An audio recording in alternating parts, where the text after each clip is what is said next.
Sí, ya sé que llego tardísimo con esto. Sé que hace un mes o dos Undertale estaba en boca de todo el mundo y que a estas alturas poco o nada puedo decir yo que no se haya dicho ya, pero ¿qué demonios?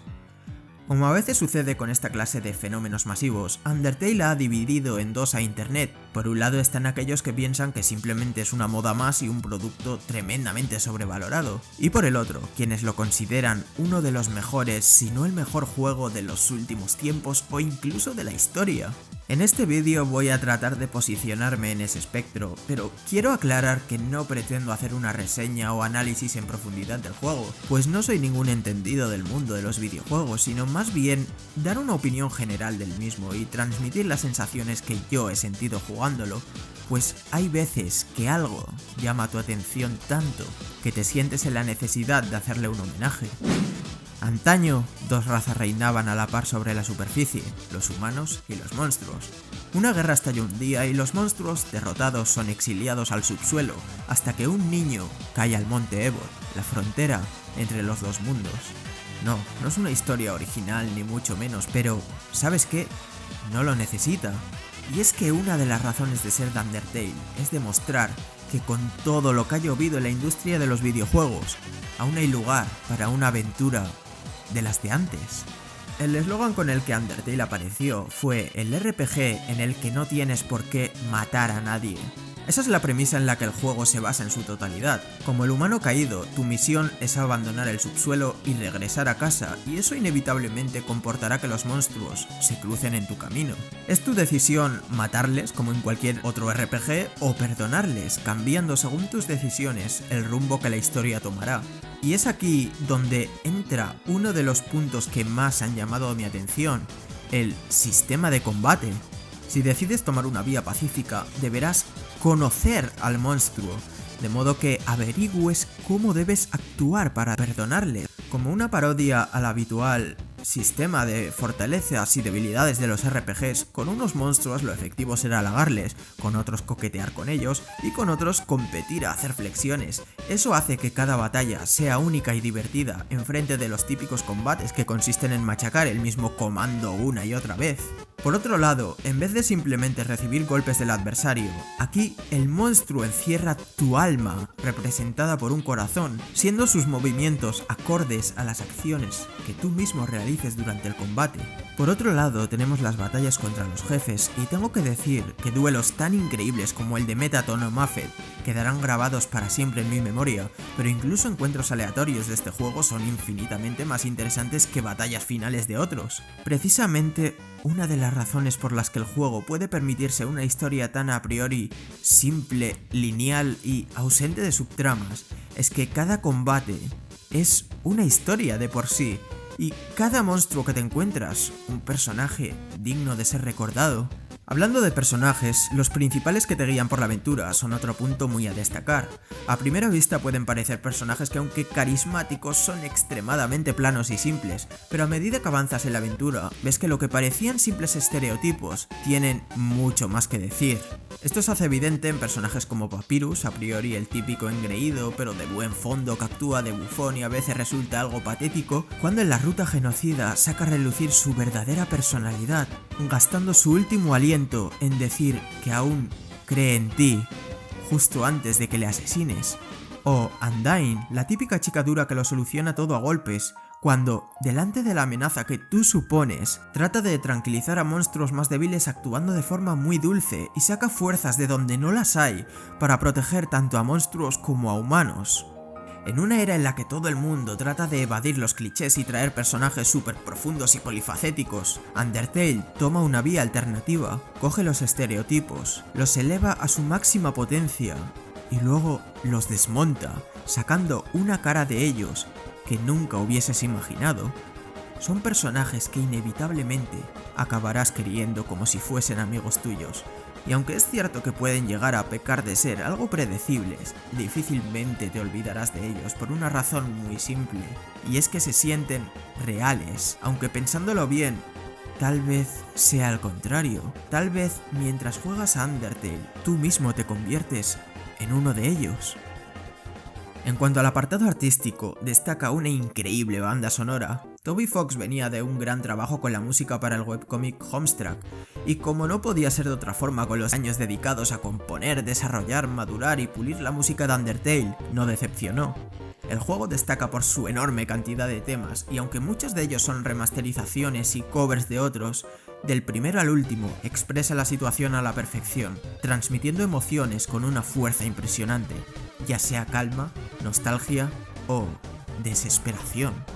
En conclusión, Undertale es una aventura que derrocha carisma lo mires por donde lo mires. Trata de ser una revolución al género RPG y lo consigue holgadamente. Muchos juegos tocan últimamente el tema de romper el cuarto muro, pero se me hace extraño hablar siquiera de cuarto muro en un videojuego que sabe que es un videojuego y se aprovecha de ello constantemente para cambiar tu visión sobre ellos.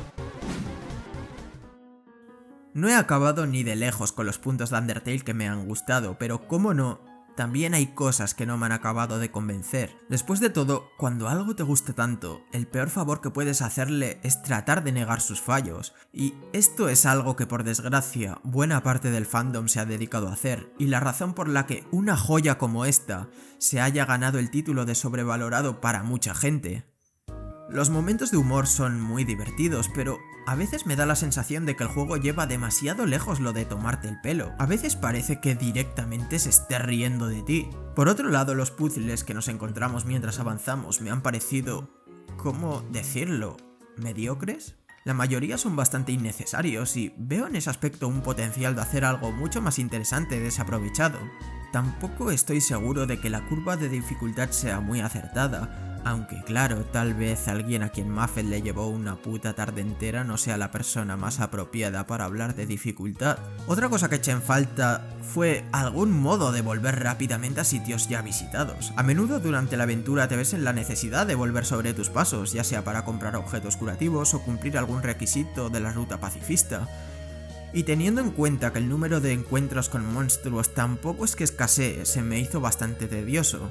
El mundo de Undertale no es un mundo enorme y no estoy pidiendo alas de quimera o algo así, pero atajos, algún transporte que evite encuentros con monstruos, no sé, sería de agradecer. Y no, mis pantalla de carga disimulada no cuenta, o sea, para esto voy a pie. Y hablando de los encuentros aleatorios, me parecen algo excesivos. Si ya he logrado perdonar a un monstruo, ¿para qué tengo que volver a hacerlo repitiendo de nuevo los mismos pasos? Entiendo que vuelvan a aparecer si huyes, pero si ya has hecho lo que tenías que hacer, ¿qué sentido tiene?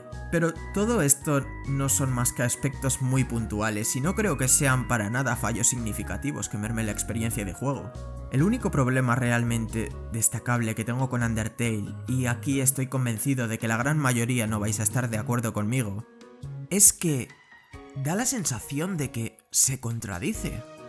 No es que el final neutral sea un mal final ni nada de eso, que aunque nuevamente me parece un poco el juego riéndose en tu cara, es evidente que está hecho a propósito para incitarte a sacar el final bueno. El problema que tengo es que en este aspecto me da la sensación de que el juego no termina de ser fiel a su propio espíritu. Para empezar, en la primera partida, salvo que no sepas inglés o seas un puto psicópata, terminarás sí o sí en un final neutral, y entiendo que esto sirve para que cuando saques el final bueno tenga un mayor significado para ti, pero eso mismo de algún modo creo que resta fuerza al juego. Si ningún final es mejor que otro, y cada persona debe forjar su camino, ¿por qué me das tantas pistas para que llegue a un verdadero final pacifista y no al que realmente me he ganado con mis actos?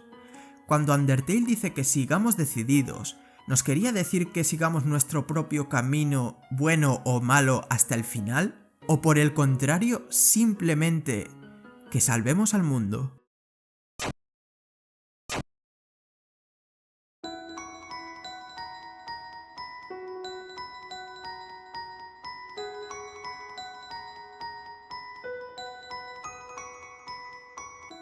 Negar que Undertale tiene sus fallos es absurdo, y que algunos lo consideren el mejor RPG de todos los tiempos me parece algo exagerado, pero lo cierto es que no soy una persona que crea en las casualidades. Detrás de cada problema que tengo con Undertale le encuentro 100 virtudes, y cuando un proyecto tan modesto, con tan pocos medios y saliendo de la nada, logra llegar al corazón de tantas personas tan dispares en el mundo, Algo muy grande tiene que haber detrás.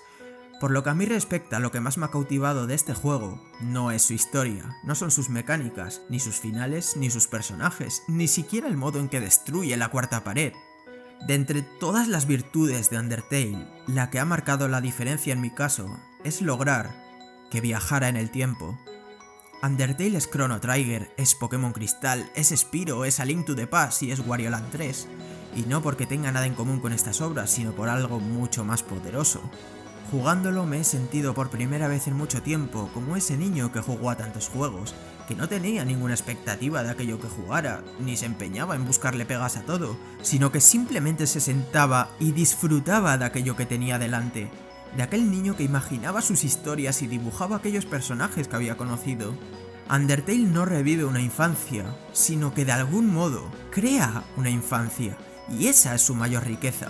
Demostrarte que aunque pienses que a estas alturas, con todo lo que has visto y jugado, nada puede sorprenderte, aún hay esperanza, que aunque el tiempo para bien o para mal te haya hecho evolucionar, la llama de tu niño interior nunca se extingue completamente, que a pesar de todo, sigues siendo tú.